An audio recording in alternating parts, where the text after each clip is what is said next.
안녕하세요. 건강 365 아나운서 최인경입니다. 생리통이 심한 여성들은 월경전 증후군의 증상을 겪습니다.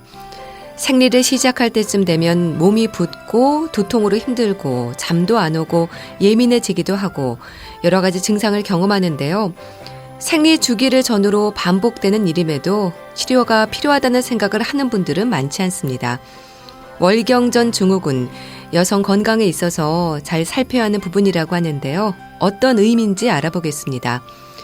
그리고 면역력이 그 어느 때보다 강조되는 요즘인데요. 면역력을 높이는 데 필요한 단백질 부족이 주는 위험들에 대해서도 짚어보겠습니다. 건강 365 이승훈의 비오는 거리 듣고 시작하겠습니다. 월경전 증후군 들어보셨습니까? 여성들은 생리 시작 전에 정도의 차이는 있지만 다양한 증상을 경험합니다. 매달 반복적으로 겪는 증상인데요. 몸이 붓는 느낌을 받기도 하고 두통이 생긴다는 말도 하고요. 우울감이 있다는 분들도 있습니다. 하지만 대부분의 여성들은 그러려니 참고 지내는 경우가 많은데요. 치료가 필요한 증상은 없을까요? 고려대 안암병원 산부인과 김탁 교수와 함께합니다. 교수님 안녕하세요. 네, 안녕하십니까. 이 월경전 증후군으로 불리는 생리 전의 증상들이 있죠? 네, 있습니다. 이제 우울하다든가 불안하고 또는 초조하고 분노 조절이 잘 안 돼서 화를 자주 내게 되고 신경질도 자주 내는 좀 정서적으로 이제 불안한 증상들이 많고요. 네. 신체적으로는 몸이 부어서 체중이 이제 잠시 증가한다든가 또는 두통, 유방통, 근육통, 그리고 이제 배가 더부룩하기도 하고 피로감과 불면증 같은 증상들이 나타납니다. 네. 다양한 증상들이 나타나는데요. 증후군으로 불리는 걸 보면 일단 질병은 아닌 건가요? 이 증후군도 질병인데요. 예. 그 일반적인 질병과 다른 점은 이제 질병이라고 하는 거는 같은 계열의 비슷한 증상이 나타나는 거죠. 예를 들자면 소화기 계통이 위암이다 그러면 소화기 계통의 증상만 나타나고 네. 폐암이다 그러면 호흡기 계통만 증상만 나타나는 거거든요. 그런데 이제 증후군이라고 하는 거는 증상이 여러 가지로 다양한 많은 증상이 나타나는 질병을 증후군이라고 부릅니다. 네, 그래서 월경전 증후군은 질병이면서 또한 증후군이 됩니다. 네. 그럼 월경전 증후군은 언제부터 언제까지를 말하는 건가요? 이게 이제 배란 이후에 시작을 해서 월경 시작 4일째 정도에 사라지게 됩니다. 네, 그래서 생리가 끝날 때까지 이어지지는 않는데요. 네. 근데 만약에 이어지는 경우도 있어요. 이런 경우에는 월경전 증후군과 월경통이 같이 동반된 경우입니다. 네. 그럼 흔히 말하는 생리통과는 조금 다르게 이해해야 되는 겁니까? 네, 그렇습니다. 생리통은 생리와 연관이 되어서 생리가 시작되면서 통증이 오는 것이지만요. 네. 월경전 증후군은 생리랑 연관이 있는 게 아니고요. 배란과 연관이 되어서 배란 이후에 발생되는 질환입니다. 예. 이 월경전 증후군으로 볼 수 있는 증상들 무척 다양하다고 말씀을 하셨는데요. 주로 어떤 증상들을 많이들 호소를 하시나요? 네, 정신적인 증상하고 이제 신체적인 증상들이 있는데요. 이 정신적인 증상들에는 집중력이 저하되고 건망증 또는 공격적인 성향 또는 네. 우울하고 또는 불안하기도 하고 그리고 감정 기복이 좀 심해지는 그런 증상들이 있고요. 신체적인 증상들에는 이제 몸이 붓는 부종, 그리고 유방통, 두통, 요통, 허리가 아픈 거죠. 근육통 같은 이제 통증이 오게 되고 그리고 소화장애와 불면증 그리고 때로는 이제 피로감을 잘 느끼는 그런 증상들이 있는데요. 네. 이런 여러 증상들이 다 나타나는 건 아니고요. 하나만 나타날 수도 있고 또는 두세 개 같이 나타날 수도 있고 다양한 그게 나타나고 있습니다. 예. 일반적인 증상들하고 비슷한데 이제 배란 즈음에서 나타나는 거네요. 그래서 시기가 굉장히 중요합니다. 네. 변비나 여드름이 생기는 경우도 있다고 들었습니다. 네, 변비나 설사, 여드름이 많이 났다가 사라지는 일들도 있습니다. 이제 이것이 월경 주기와 연관이 있게 발생되게 됩니다. 네. 근데 많은 분들은 사실 월경전 증후군을 느낄 것 같아요. 그냥 늘상 겪어왔던 거니까. 네, 그렇지만 환자들은 이 월경전 증후군은 이제 질병을 생각 안 하는 경우가 많이 있어서 그게 좀 문제가 되기도 합니다. 근데 증상을 느끼는 정도의 차이가 크지 않습니까? 일상의 불편함을 느끼는 경우도 많다고 하던데요. 네, 월경전 증후군은 가임비 여성이 한 90% 정도가 경험할 정도로 굉장히 흔한데요. 네. 그 중에는 약하게 살짝 지나가는 경우도 있지만 이제 일상생활이 불가능하거나 또는 자살 충동이 들 정도로 심각한 경우도 많아서 이제 개인 간의 차이가 매우 큰 질환입니다. 네. 우울증까지 올 수도 있는 건가요, 그럼? 그렇습니다. 이 생리 시작 전부터 끝날 때까지 그래서 진통제를 복용하는 분들도 많은데 괜찮을까요? 네, 진통제 효과가 있으면 뭐 드셔도 상관없습니다. 그런데 진통제를 장기간 이제 오랫동안 드시게 되면 위장이 안 좋기 때문에 이제 다른 약제 안 듣는 경우에만 드시는 것이 좋습니다. 그런데 월경전 이 증후군은 왜 생기는 겁니까? 이 월경전 증후군 생기는 정확한 원인은 잘 모르고 있는데요. 이제 증상들이 이제 배란과 연관되어서 나타나기 때문에 아마도 배란 관련 호르몬인 황체 호르몬의 비정상적인 박동성 분비 변화가 원인으로 생각되고 있습니다. 네. 이게 좀 어려우시죠? 네. 그러니까 간단하게 말씀드리면 신체 내에 배란과 연관된 호르몬의 불균형, 이 호르몬의 불균형 때문이다 이렇게 이해하시면 되겠습니다. 네. 월경이 불규칙한 분들도 많은데요. 이게 생리 주기와도 연관이 있습니까? 이건 연관성이 없습니다. 그러니까 생리 주기가 규칙적이거나 또는 불규칙적이거나 하는 것은 월경전 증후군의 발생과 연관성이 없습니다. 생리 양과는 상관이 없을까요? 이것도 상관이 없습니다. 생리양이 뭐 많건 적건 이것도 그 월경전 증후군의 발생과 또는 증상의 연관성과는 전혀 상관이 없습니다. 예. 그러면 뭐가 이렇게 영향을 좀 미치는 걸까요? 월경이 좀 불규칙한 분들도 많은데. 그 월경 그 자체는 별 상관이 없고요. 그 월경 이제 시작하기 전에, 그러니까 배란이 일어난 다음으로부터 증상이 나타나고, 그다음에 월경이 시작되자마자 한 3, 4일 정도의 증상이 없어지는. 네. 그 기간을 우리가 황체기라고 설명을 하는데요. 예. 그때 증상이 나타났다가 없어지고, 그게 매달 반복이 되는 거거든요. 그거 가지고 우리가 이분은 이제 월경전 증후군이 있다 이렇게 말씀을 드리는데, 그게 반복이 안 되고 어떤 때는 있고 어떤 때는 없고 그러면 그거는 다른 원인일 수가 많게 되는 것이죠. 예. 그 여성들 중에는 뭐 생리혈의 색이나 분비물의 변화가 있다는 말도 하는데 이런 부분은 어떨까요? 안타깝지만 이것도 연관성이 없습니다. 그러니까 여성이 생리양이 많고 적고 뭐 규칙적이지 아니다 이런 것도 관계없고요. 또 이제 생리 색이 뭐 빨갛다, 까맣다 뭐 이런 거 있을 수도 있고 또 분비물이 뭐 양이 많다 적다 여러 가지가 있을 수가 있는 거지만 그런 것들이 이 월경전 증후군과 연관성은 없습니다. 네. 그러니까 출산 후에 생리통이 없어졌다는 말도 하는데 이 월경전 증후군도 뭐 출산하고도 연관이 있습니까? 요거는 출산하고는 연관이 없습니다. 방금 말씀하신 대로 월경통, 생리통이라고 하는 거는 출산을 하게 되면은 생리통의 한 반 정도가 사라지죠. 그 왜 그러냐면 그 자궁에 있는 신경세포들이 이제 임신하게 되면 이제 임신이 커지니까, 자궁이 커지니까요. 한 10배 정도로 커지게 돼 있거든요. 그러면서 신경이 잘려나가기 때문에 신경세포가 끊어져서 통증의 반 정도 사라지는데요. 네. 이 월경전 증후군이라고 하는 거는 그 월경과 관계된 질환이 아니고 배란과 관계된 거기 때문에 배란은 주로 난소에서 일어나는 거거든요. 네. 그렇기 때문에 출산과는 관계가 없습니다. 예. 가족력은 어떻습니까? 월경과 관련해서는 어머니의 영향을 받는다는 말도 많이 하거든요. 네, 이것은 일부 관련이 있습니다. 그러니까 우리가 이제 월경전 증후군의 심한 상태를 월경전 불쾌장애라고 따로 분류해서 치료를 하는데요. 월경전 증후군은 이제 아니지만 연관성이 없지만 월경전 불쾌장애의 경우, 그러니까 월경전 증후군의 심한 상태, 이 경우는 어머니로부터 유전될 수 있다라는 연구가 있기는 있습니다. 네. 그럼 심하다는 거는 뭐 그 기간이 길다는 걸 얘기하는 건가요? 아니면 뭐 증상이 좀 심한 걸 얘기하는 건가요? 네, 증상이 심한 경우를 얘기하는 겁니다. 그러니까 월경전 증후군과 월경전 불쾌장애는 같은 사촌간입니다. 같은 건데 월경전 증후군 중에서 우울증이 아주 심하다든가 그래서 뭐 자자충동을 느낄 수 있고 이제 또 무슨 뭐 배가 아픈 정도도 못 참을 정도로 반드시 병원에 가야 되는 그 정도가 심한 상태가 되면 그런 심한 상태의 증상이 하나라도 있게 되면 그때는 우리가 월경전 증후군보다는 월경전 불쾌장애라고 분류를 하고요. 이런 경우에는 이제 산부인과뿐만이 아니고 정신과의 도움을 받기도 합니다. 네.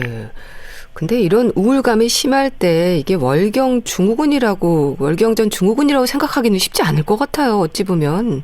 그런데 이제 중요한 거는 요 우울증이라고 하는 게 매일 있는 게 아니고요. 예. 그 기간만 오는 경우가 있습니다. 그때만. 예, 그때만 오게 되면 그것도 예. 사라지고 또 그때만 또 오게 우울증이 생겨 사라져. 이러면 이제 저희가 월경전 증후군으로 보는 거고요. 뭐 생리에 관계없이 사시사철 우울증이 있다. 이거는 월경전 증후군이 아니고 그냥 우울감이나 우울증이 있는 것이 됩니다. 병원을 찾는 분들 중에 이런 경우도 많습니까? 상당히 많이 있습니다. 그렇군요.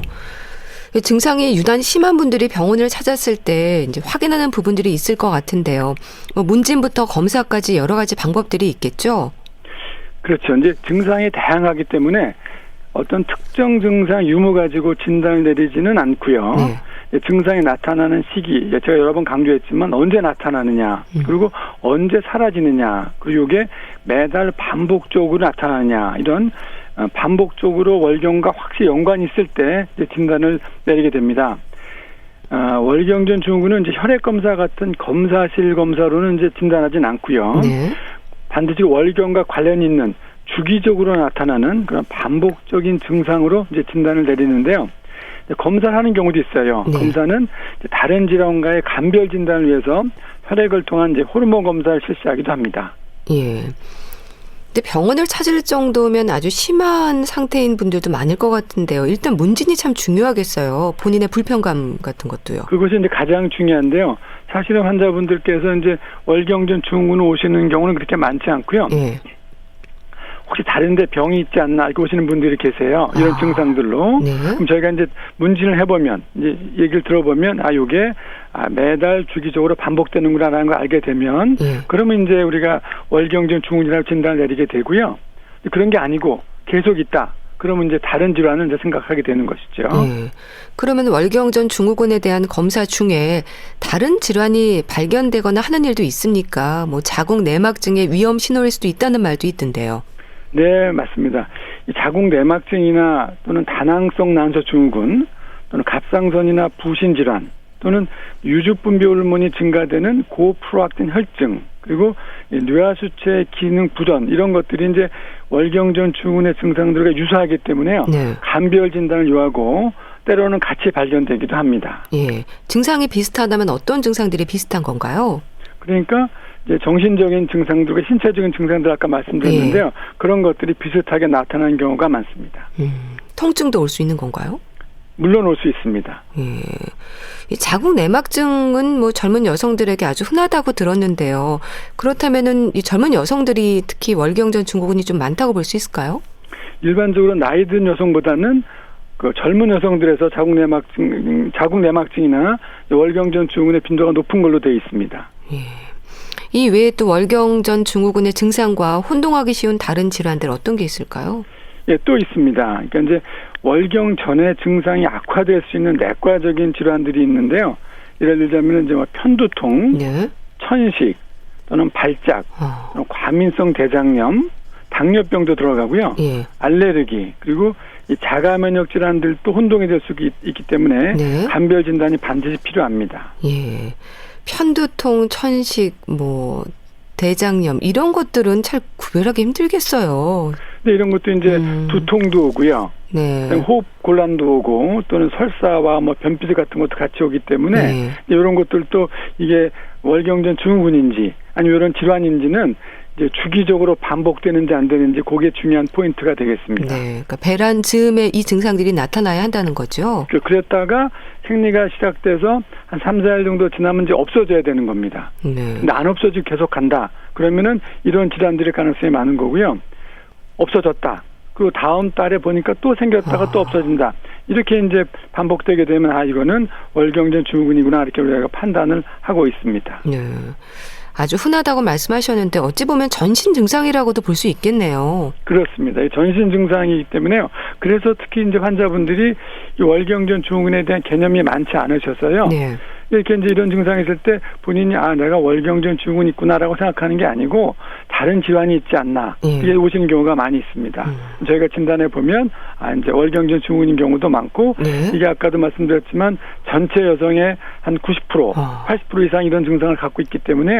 경하고 심하고 이런 게 차이가 있는 거지 대부분의 여성들은 갖고 있다고 보셔도 됩니다. 네, 그런 경우에 경한 거는 그냥 넘어가도 되지만 심해서 뭐 일상생활이 불편할 정도가 되면은 이제 또 치료를 반드시 받으셔야 됩니다. 네. 이 월경전 증후군의 치료는 그럼 증상 완화인 겁니까? 뭐 생활 습관이나 스트레스를 조절하는 것으로도 효과를 기대할 수 있다고 하던데요.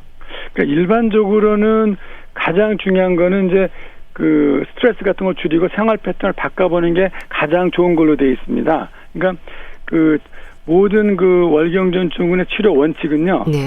증상 완화에 초점이 맞춰져 있습니다. 그래서 증상이 이제 경한 경우에는 일단은 이제 일상생활에 나타날 수 있는 이제 커피를 좀 줄이고 술, 담배는 당연히 안 하셔야 되고요. 또 이게 짠 음식에 좀 악화되는 경우가 있습니다. 그래서 음식을 좀 싱겁게 드시고요. 또 규칙적인 운동이나 스트레스 같은 걸 줄이는 것이 효과가 있는 걸로 되어 있습니다. 스트레스하고도 연관이 있군요. 스트레스는 뭐 모든 병에 다 근원이긴 한데요. 특히 월경전 증후군이 있는 경우에 스트레스를 많이 받으면 증상의 정도가 좀 심해지게 돼 있습니다. 커피도 안 좋다고 하셨는데 카페인이 또 안 좋은가 봅니다. 그렇습니다. 예. 이 보충제를 복용하는 것도 방법이라는 건 맞는 얘기일까요? 네, 보충제라고 하는 거는 주로 이제 비타민 B6, 비타민 D 또는 비타민 E 같은 비타민 종류하고요. 칼슘과 마그네슘 같은 무기질, 우리가 미네랄이라고 하는 거죠. 또는 미네랄, 무기질, 그리고 이제 은행잎, 달맞이꽃 종자유, 승마 같은 식물성 영양제를 복용하는 건데요. 다시 말씀드리면 보충제라고 하는 거는 비타민제나 미네랄 또는 식물성 영양제 이런 것들을 좀 종합해서 말씀드리는 건데요. 이런 보충제를 복용할 때 이제 증상이 잘 완화돼서 듣는 경우도 있고 효과가 전혀 없는 경우도 많아서 시도해 볼 수는 있지만 효과를 100% 기대하기는 어렵습니다.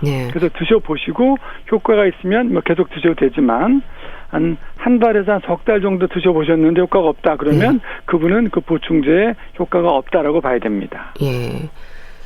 이 약물 치료가 필요한 경우도 있습니까, 그러면? 그렇죠.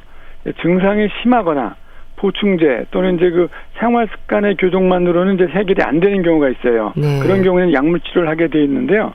우선적으로 쓰는 약물에는 이제 진통제, 이뇨제 등이 있고요.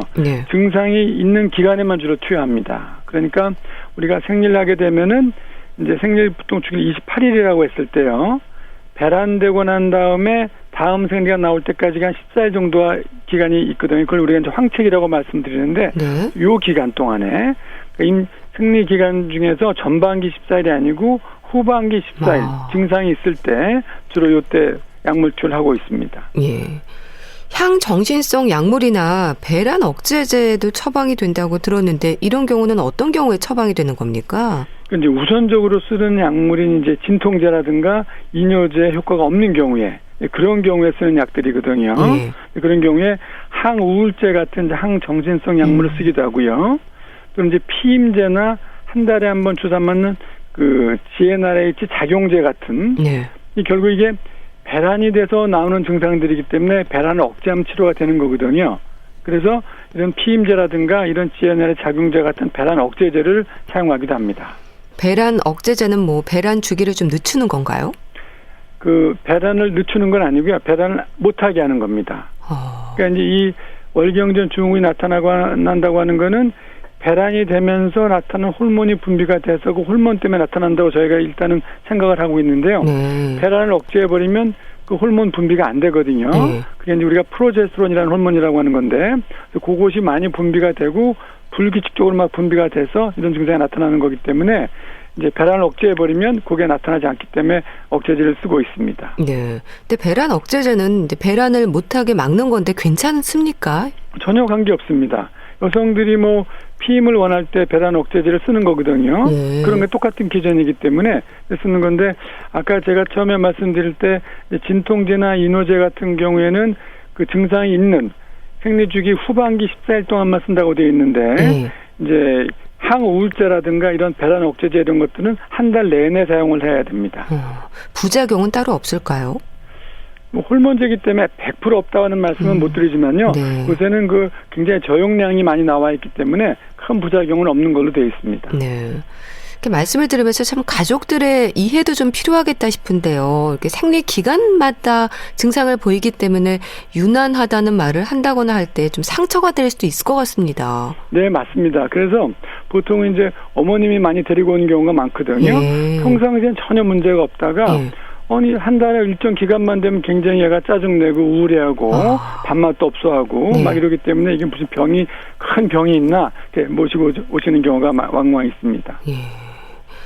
근데 참 월경전 증후군의 증상 자체가 이제 말씀을 들으면 반복적으로 이어지는 거잖아요. 치료도 단기간에 이루어지는 게 아니라 좀 길게 봐야 하는 걸까요? 네, 맞습니다. 언제까지 치료해야 된다라고 명시가 되어 있지는 않지만요. 장기간 치료해야 됩니다. 그럼 이런 약물 치료를 받으면 효과를 봅니까? 당연히 효과가 있습니다. 예. 가임기 내내 이어지는 경우도 있겠네요. 네, 그래서 장기간 치료를 해야 됩니다. 그럼 이제 폐경이 되면 이런 증상들은 좀 사라질까요? 없어집니다.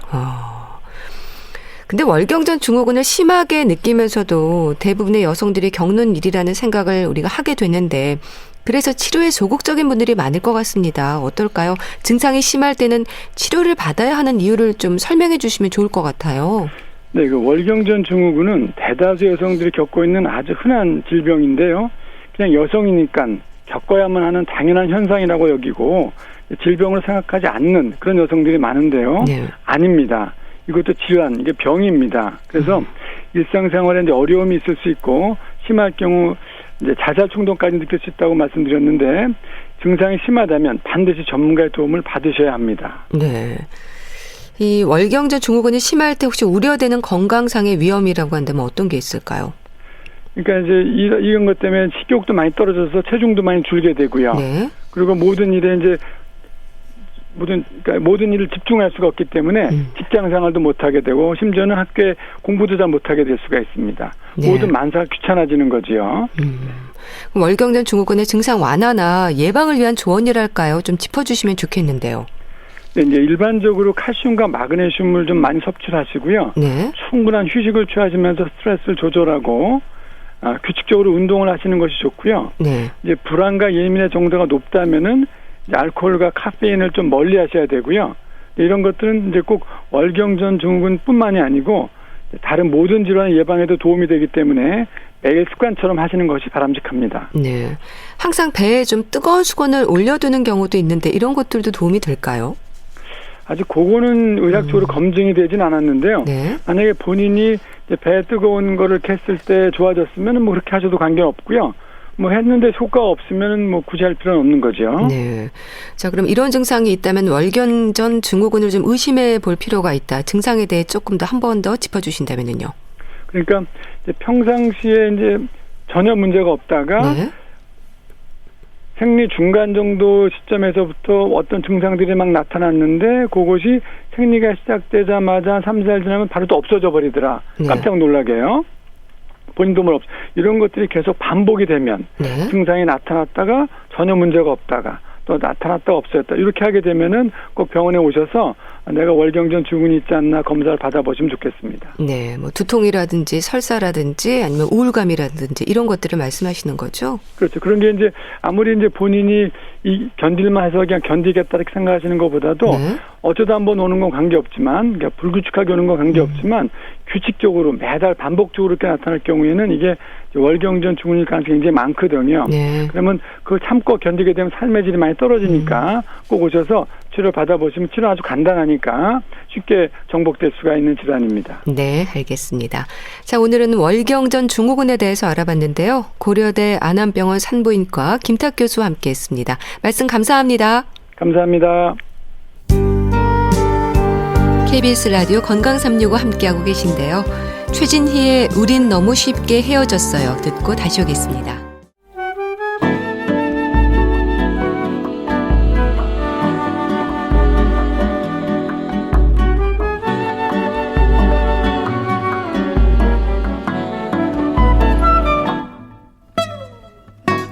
건강한 하루의 시작.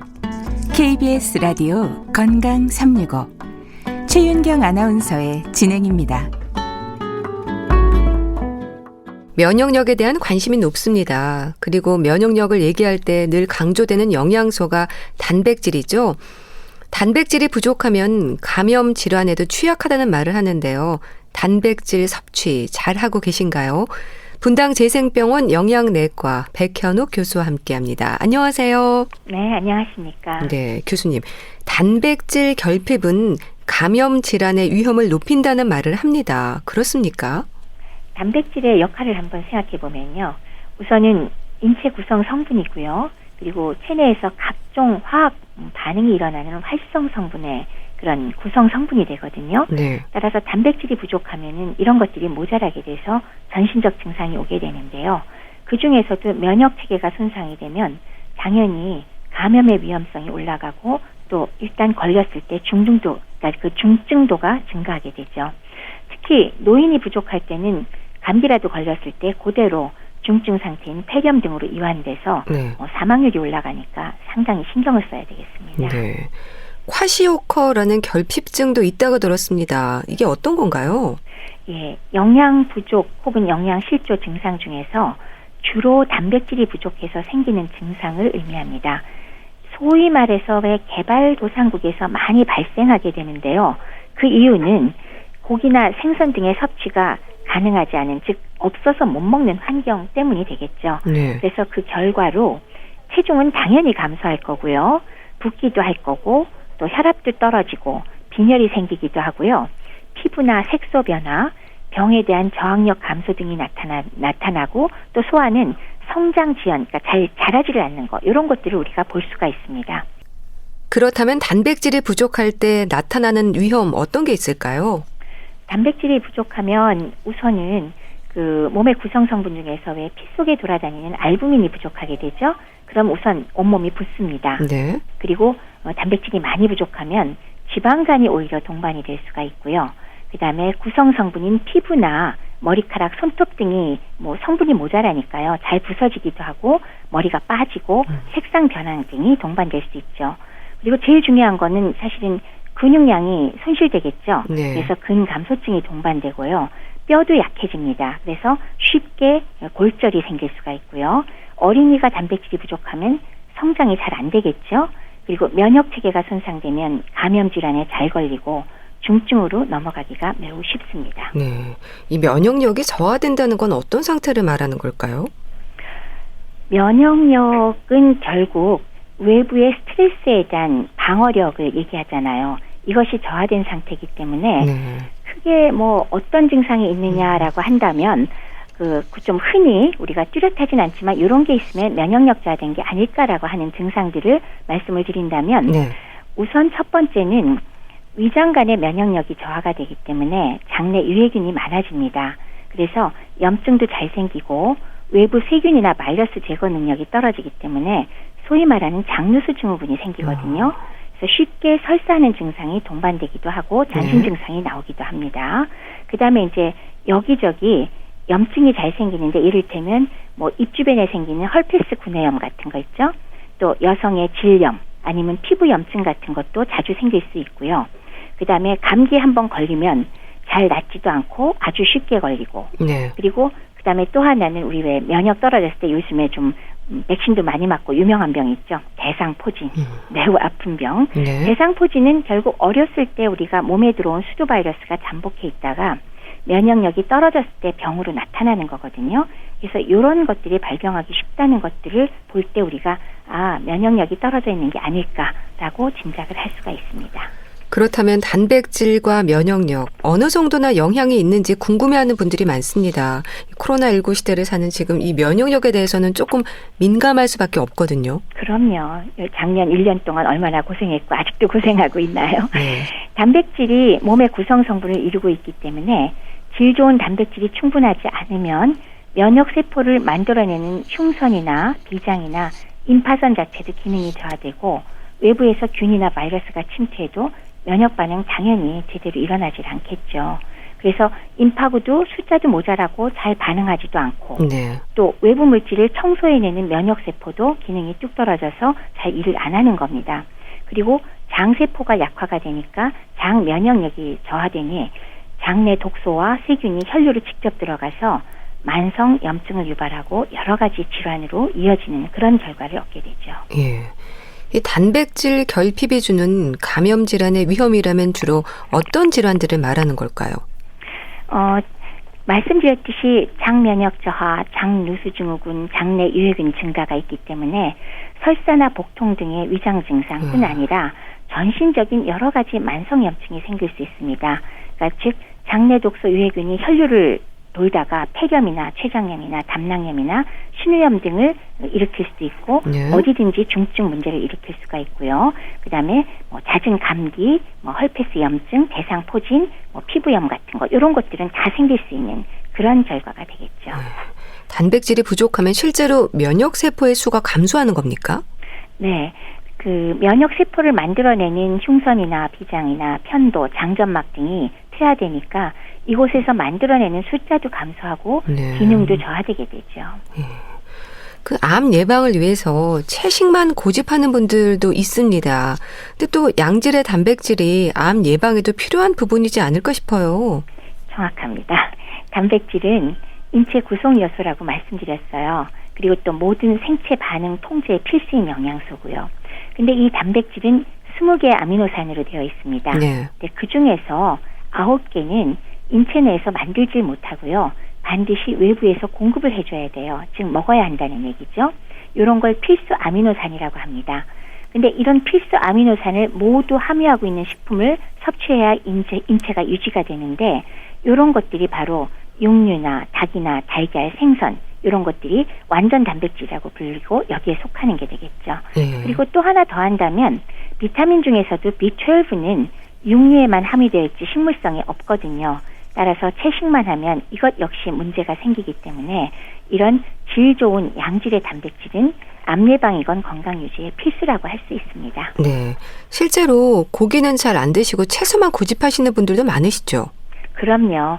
그런 경우에 지금 말씀드렸듯이 그 완전 단백질이 부족한 것도 문제가 되고 B12가 부족한 것도 문제가 되고 그거 외에도 아연이나 철분이나 이렇게 왜 그 동물성 식품에 들어있는 있어야지 흡수율이 높은 무기질들이 있거든요. 네. 그런 것들도 식물성 채식만 하실 경우에는 부족하게 될 가능성이 매우 높습니다. 네.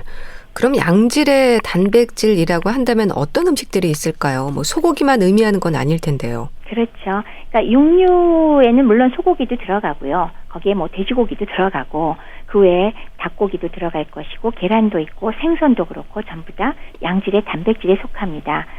여기에 비하면 이제 콩이나 채소 단백질은 상대적으로 그 필수 아미노산이 부족할 수 있기 때문에 네. 불완전 단백질이라고 할 수 있겠습니다. 네. 돼지고기도 양질의 단백질일 수 있네요. 그러면요. 양질의 단백질에 속할 뿐더러 돼지고기는 또 특히나 비타민 B1이 소고기의 8배나 들어있다고 합니다. 그래서 실제 뇌 건강, 신경 근육 건강에 네. 상당히 도움이 되기 때문에 완전 단백질일 뿐더러 굉장히 그 효과적인 동물성 단백질 급원이 된다고 생각이 듭니다. 네. 그러니까 너무 기름진 부분을 빼고 드시면 되시겠네요. 그렇죠. 포화지방을 염려해서 기름만 좀 빼고 그리고 드시면 돼지고기는 아주 양질의 단백질 급원입니다. 네. 면역력을 높이는 단백질 식단도 궁금합니다. 생선, 고기, 나물, 김치 그런 섭취가 더 중요할 것 같은데요. 식단 중요하죠. 지금 말씀드린 고른 섭취 가장 좋겠고요. 네. 양질의 단백질로는 방금 말씀드렸듯이 육류나 생선, 계란, 닭 등에서 이제 하나 골라서 드시면 되는데 그중에도 돼지고기는 비타민 B1도 많고 네. 그리고 아연이나 B6나 셀레늄 함유량도 높아서 단백질과 함께 면역력 증강에 아주 좋은 식품이 되겠습니다. 그리고 만약 생선을 선택을 한다면 고등어를 좀 추천하고 싶네요. 고등어요? 네. 면역력 강화 목적으로 오메가3 지방산이 아주 많잖아요. 네. 그러니까 양질의 단백질 급원이면서 동시에 오메가3 지방산의 급원이기 때문에 염증도 완화시키고 감기, 독감으로부터 폐를 보호하는 그런 효과도 있을 수 있죠.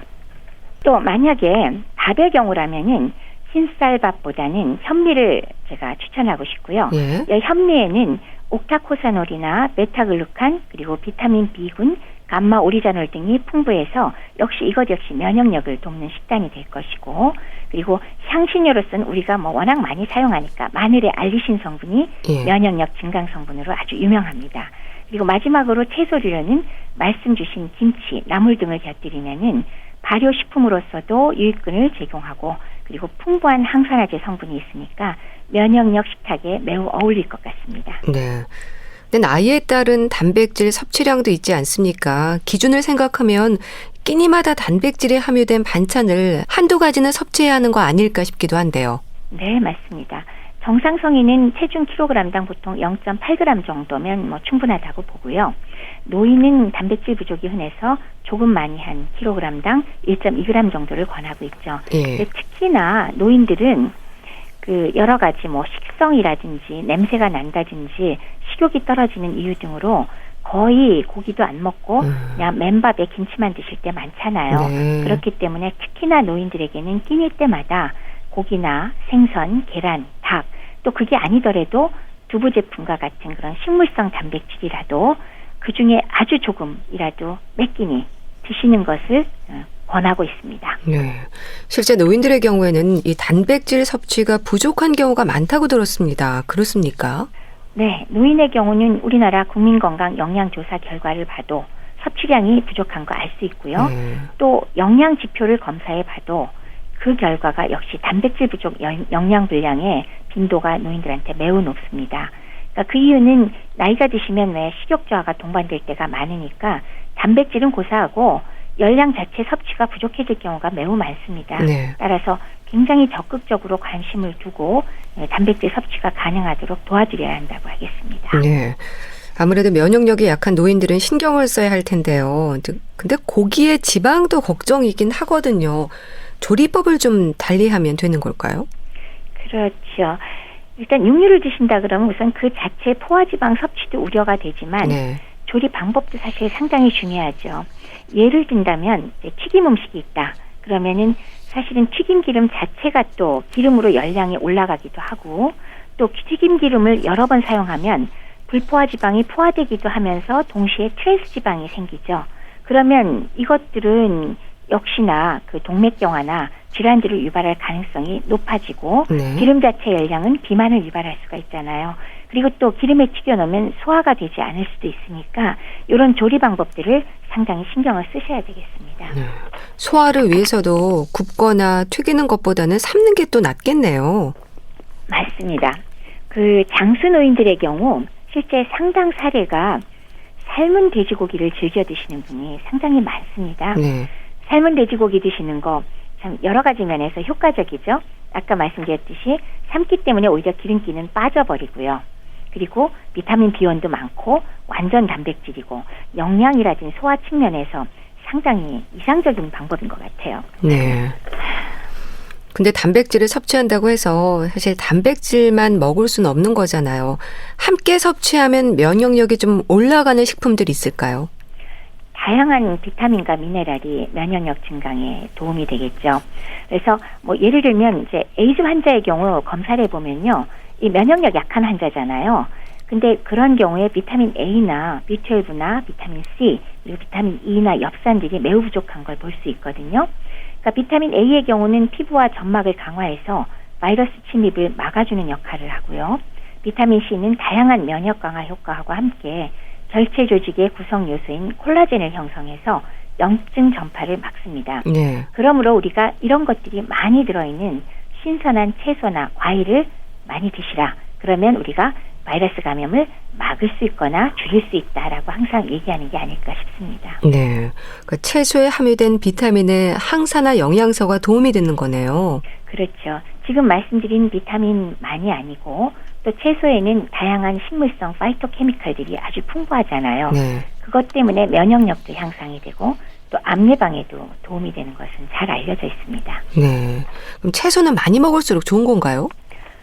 채소의 경우는 그 양에 대해서는 사실 칼로리의 문제가 별로 없거든요. 네. 그래서 소화가 되는 한은 사실은 충분량 드실 수 있을 만큼 얼마든지 드셔도 그다지 문제는 되지 않습니다. 그중에 특히나 우리나라에서 채소 먹는 방식인 나물은 살짝 익혀서 먹기 때문에 소화 흡수에 굉장히 도움이 되고 네. 오히려 좋지 않은 식물성 성분을 상당 부분 완화시키기 때문에 굉장히 이상적인 섭취 방법이라고 할 수가 있겠습니다. 네. 또 단백질은 뇌를 깨우는 음식이라는 말도 합니다. 치매 예방을 비롯해서 성장기 아이들의 두뇌 활동에도 도움이 되는 걸로 알고 있는데요. 어떻습니까? 우선 성장기 아이들의 경우 뇌가 성장해야 될 시기에 단백질이 부족하면 당연히 뇌세포의 수하고 크기가 감소해서 두뇌 손상 생기겠죠. 그건 뭐 어떤 데서 당연한 얘기라고 할 수 있고요. 또 이런 세포 자체 문제도 있지만 단백질이 부족하면은 뇌의 신경 전달 물질들이 있잖아요. 네. 그런 신경 전달 물질을 제대로 합성하는데 부족하면은 문제가 발생할 수가 있겠죠. 즉 장시간 단백질이 부족하게 되면 신경 전달 물질인 카테콜라민이라든지 도파민이라든지 세로토닌 등을 제대로 합성을 못하게 되고 그렇기 때문에 인지 기능에도 영향을 미치고 그다음에 집중력이 저하되고 또 사람이 불안정하게 될 수도 있습니다. 그래서 카테콜라민의 경우는 티로시놀부터 만들어지고요. 또 트립토판이란 아미노산은 왜 세로토닌의 재료가 되거든요. 네. 그러니까 이런 아미노산들이 부족하면 당장 문제 생기지 않겠습니까? 그래서 충분한 단백질을 섭취해야 신경 전달 물질도 합성하고 뇌 기능도 유지할 수 있다. 따라서 치매 예방에 도움이 된다라고 얘기를 할 수가 있습니다. 네. 자, 올바른 단백질 섭취를 위한 방법, 동물성 식품과 식물성 식품의 균형을 위해서 어떤 음식들을 챙겨야 할지 짚어주세요. 식물성과 동물성 단백질에 사실 각각의 장단점은 있습니다. 말씀드렸듯이요. 동물성 단백질은 필수 아미노산이 골고루 들어있는 완전 단백질이지만 문제점은 포화지방이 문제가 되죠. 네. 식물성 단백질은 식이섬유도 풍부하고 비타민과 미네랄도 풍부하고 항산화제인 파이토케미칼도 풍부하지만 흡수율이 낮은 게 단점이고요. 그리고 필수 아미노산이 몇 가지가 부족한 게 역시 단점이 되겠습니다. 네. 따라서 건강한 성인의 경우는 식물성과 동물성 단백질을 적절하게 섞어서 섭취하는 것이 바람직할 것입니다. 뭐 반반 섞어도 상관이 없고요. 뭐 소화가 좀 안 되는 거 감안해서 뭐 식물성 조금 더 먹겠다 뭐 괜찮을 것 같아요. 네. 네, 노인의 경우는 아무래도 포화지방에 의한 여러 가지 만성 질환을 우리가 걱정을 하기 때문에 동물성 단백질 섭취량과 식물성 단백질 섭취량을 비교를 한다면 다소 동물성을 줄이고 식물성을 좀 더 드시는 게 낫지 않을까 싶고요. 그런데 이렇게 말씀드리면 또 고기 안 드실까 봐 네. 부디 채식만 하시는 밥과 나물만 드시는 그런 노인들의 경우 신경 써서 어떤 종류의 단백질 식품이건 매 끼니마다 꼭 조금씩 반드시 드시도록 강조하고 싶습니다. 네, 알겠습니다. 자, 오늘은 단백질과 면역력에 대한 말씀 들었는데요. 분당 재생병원 영양내과 백현욱 교수와 함께했습니다. 말씀 잘 들었습니다. 감사합니다. 네, 감사합니다. 이무송의 사는 게 뭔지 보내드리면서 인사드릴게요. 건강365 아나운서 최인경이었습니다. 고맙습니다.